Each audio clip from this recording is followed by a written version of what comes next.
يا أيها الذين آمنوا إذا تداينتم بدين إلى أجل مسمى فاكتبوه وليكتب بينكم كاتب بالعدل ولا يأب كاتب أن يكتب كما علمه الله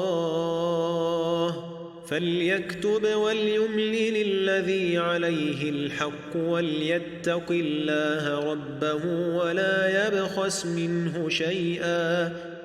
فإن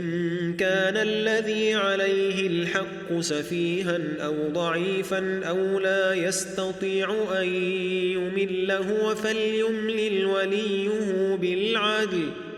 واستشهدوا شهيدين من رجالكم فإن لم يكونا رجلين فرجل وامرأتان ممن ترضون من الشهداء أن تضل إحداهما فتذكر إحداهما الأخرى ولا يأبى الشهداء إذا ما دعوا ولا تسأموا أن تكتبوه صغيرا أو كبيرا إلى أجله ذلكم أقسط عند الله وأقوم للشهادة وأدنى ألا ترتابوا إلا أن تكون تجارة حاضرة تديرونها بينكم فليس عليكم جناح ألا تكتبوها وأشهدوا إذا تبايعتم ولا يضار كاتب ولا شهيد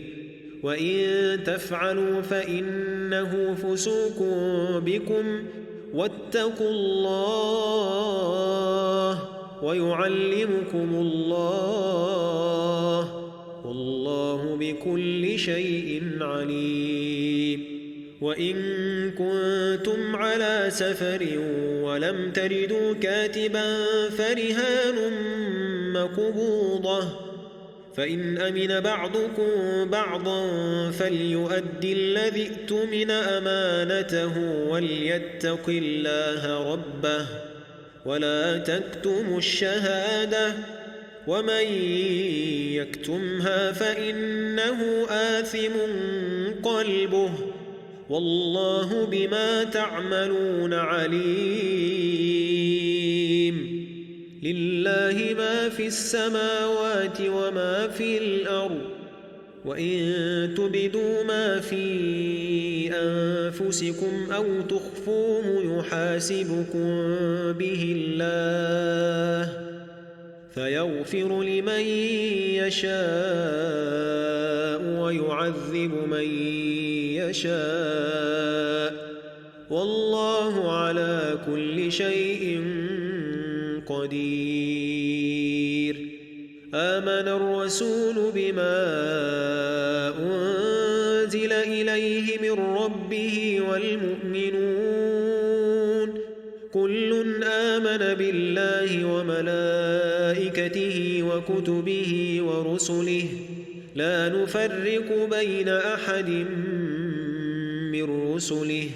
وقالوا سمعنا وأطعنا غفرانك ربنا وإليك المصير لا يكلف الله نفسا إلا وسعها لها ما كسبت وعليها ما اكتسبت ربنا لا تؤاخذنا إن نسينا أو أخطأنا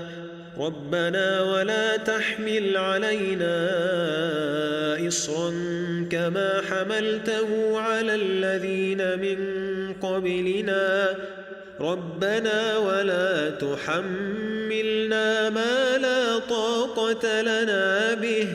واعف عنا واغفر لنا وارحمنا أنت مولانا فانصرنا